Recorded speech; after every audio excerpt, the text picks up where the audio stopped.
Hadirin Bapak Ibu yang dimuliakan Allah, itu sebetulnya kalau cerita masalah ngerukyah pirang-pirang nenten wis beli mandeg-mandeg. Kalau cerita tentang rukyah itu nggak akan pernah ada habisnya, masya Allah. Belum lagi ngerukyah wong edan ning rumah sakit jiwa, ya Allah. Saya itu pengalaman ngerukyah itu ceramah ngerukyah itu sampai ning rumah sakit jiwa. Ustaz Fahmi bisa ngisi pengajian nggak? Siap. Dokter penyakit jiwanya. Di mana Pak? Di tempat saya Ustaz. Waktunya kapan Pak? Tanggal sekian hari sekian. Ya udah nanti saya insya Allah ke sana. Pas datang ke tempatnya, itu klinik buat orang yang kena gangguan jiwa. Masuk di dalam ada orang perempuan yang kepalanya dikeruas-keruis rambutnya, anak yang lagi dolanan boneka, anak yang lagi dolanan kayu, peletak-peletok. Saya masuk nih, ya kayak wong edan kabeh iki.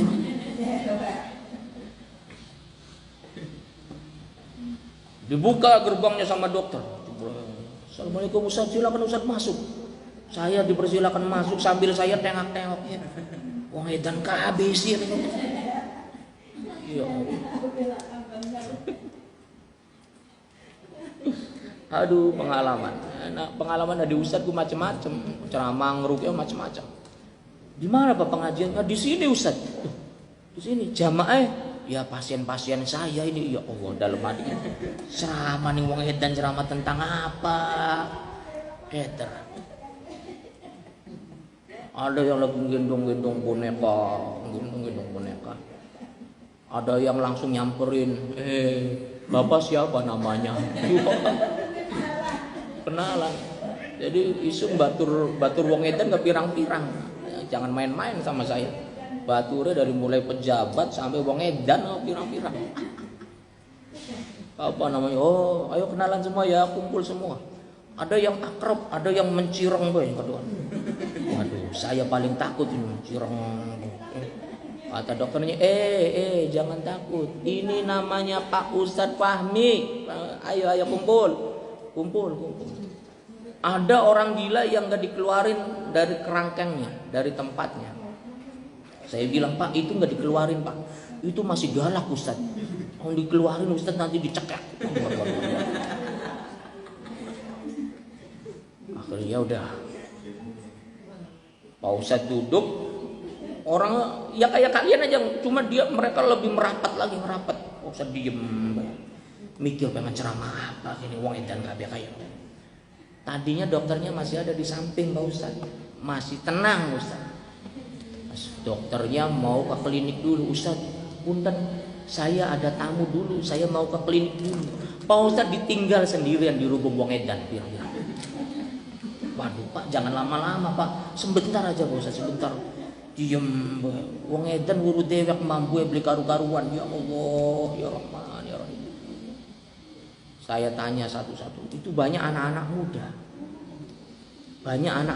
dan mereka nggak sadar bahwa mereka sedang gila. Mereka nggak sadar kalau mereka terkena gangguan jiwa. Saya tanya, selesai saya ceramah tentang apa Pak Ustadz wong edan? Nggak ceramah apa-apa, ngobrol. Nggak mungkin saya ceramah di depan orang gila. Assalamualaikum. Wis ora usah kayak ya wong edan iki. Jadi kenalan aja. Kamu sholat enggak? Ya sholat Pak Ustadz. Mau nggak mungkin sholat. Jawabnya ada hehehe-nya. Nggak sholat betul. Iya Pak Ustadz. Sholat kan ada musolanya tuh. Iya Pak Ustadz nih yang senang sholat nih. Wong edan kan gitu guys. Nasehatin sholat, nasehatin zikir. Yang lebih mengagetkan lagi, ada salah seorang anak muda, masih SMA, orang Cirebon kota. Dia dari SD sampai SMP sekolahnya mondok di salah satu pondok yang terkenal di kawasan Kali Tanjung. Dia hampir hafal Al-Quran. Al-Quran sudah hafal 15 juz. Dia masuk rumah sakit jiwa. Ketika saya tanya ke dokter, kenapa dok bisa seperti itu? Gak kuat hafalan atau gimana? Jadi ngeheng, ngebul, ndase. Bukan itu Ustaz. Jadi ceritanya gini. Orang kalau jadi ceritanya gini panjang ceritanya. Ya wis kok dikit untuk kayak dibenerin dikit. Jadi makanya Ustaz.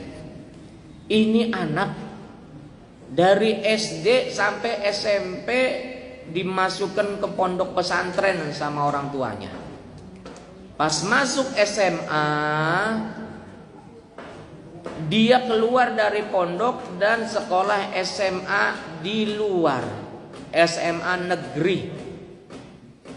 Ketika sekolah SMA di luar, pulang-pulang sekolah stres, gila.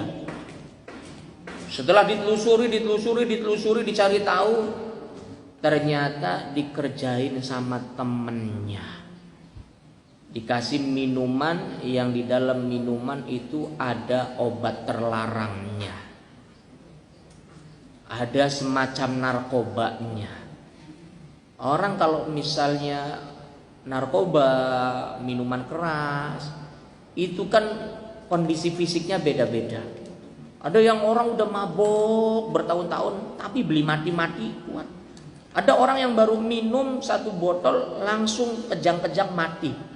Kondisi fisik beda-beda. Begitupun narkoba.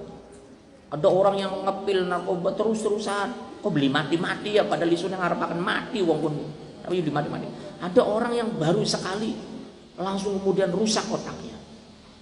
Kayak kemarin itu berita orang mabok kecubung. Ya Allah. Mabok kecubung. Ngohalu kaku. Anak nganggo celana jadi tangan. Nganggo celana. Kowe sih duduk lambe, kowe celana. Wes menang apa cari isun bae. Iya, bolongannya cuma loro. Buat baju kan bolongannya 3, tangan kanan, tangan kiri endas. Plus celana dia nggo. Ayo mabok kecubung. Pada jungkel, pada gila. Subhanallah. Saya juga jadi pelajaran itu buat kita semua.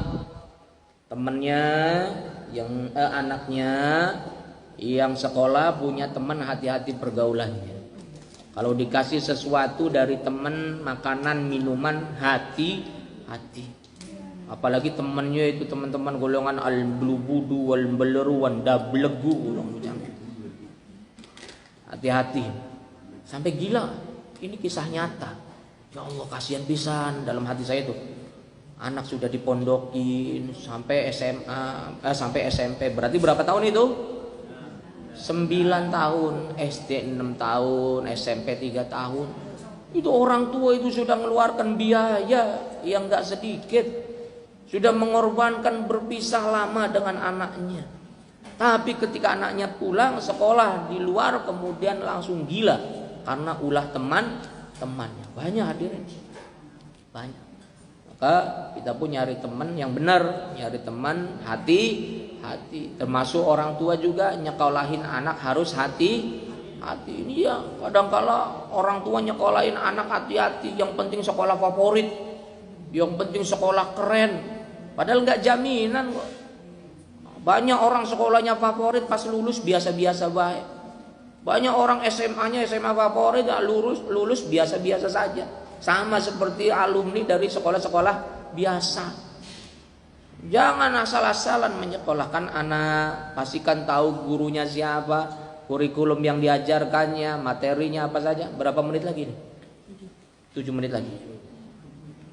Ini orang tua zaman sekarang nyekolahin padu keren boy. Kenapa sekolah ini kono kubu? Soalnya bahasa Inggrisnya hebat, Ustaz bagus, tapi nggak ada Al-Qur'annya. Nomor loro Al-Qur'an sih. Yang penting bahasa Inggris. Waduh. Banyak orang tua menyekolahkan anaknya di sekolah sekuler, liberal, bahkan sekolah kafir.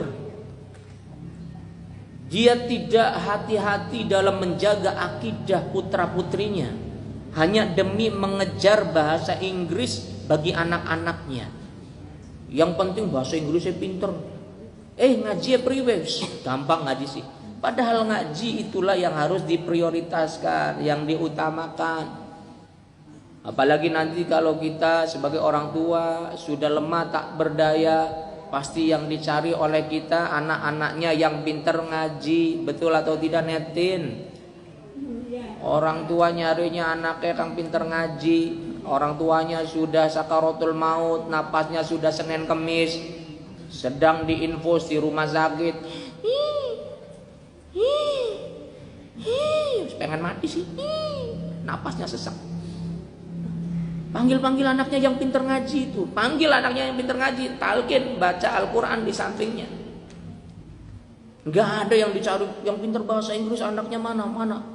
Itu ibunya mau mati, mana anaknya yang pinter bahasa Inggris? Wah ini. Ada apa? What are you doing here, mom? Wah. Udah tahu pengen mati, what are you doing here? Pengen mati, mbok kira lu. Makanya Al-Quran harus diprioritaskan. Ya, terakhir, adab membaca Al-Quran adalah ketika membaca Al-Quran jangan sampai kita sambil bercanda, tertawa-tawa, apalagi jangan. Membaca Al-Quran itu harus serius. Kata Rasulullah Muhammad SAW, "Inna hadzal Qur'ana nazala bihuznin." Sesungguhnya Al-Quran ini diturunkan dengan kesedihan. Fa idza qara'tumuhu fatahazanu. Maka apabila kalian membacanya, tampakkanlah kesedihan pada diri kalian. Jadi ketika ngaji itu yang serius. Kayak Fajri kalau ngaji, Tabarakalladzi biyadihil mulku wa huwa ala kulli syai'in qadir. Jadi kenapa Diri nangis tadi? Ngantuk. Ngajinya itu sambil menampakkan kesedihan. Jangan sambil ketawa-ketawa. Tabarakalladzi biyadihil mulku wa huwa. Enggak boleh. Ini ciri orang tidak mempunyai adab, ini ciri orang tidak punya etika. Ngaji itu kalau nggak bisa sambil sedih, paling tidak anteng, tidak ada tertawa, tidak ada bercanda. Ya, karena itu termasuk daripada adab atau etika seseorang ketika membaca Al-Quran. Wallahu a'lam bishawab.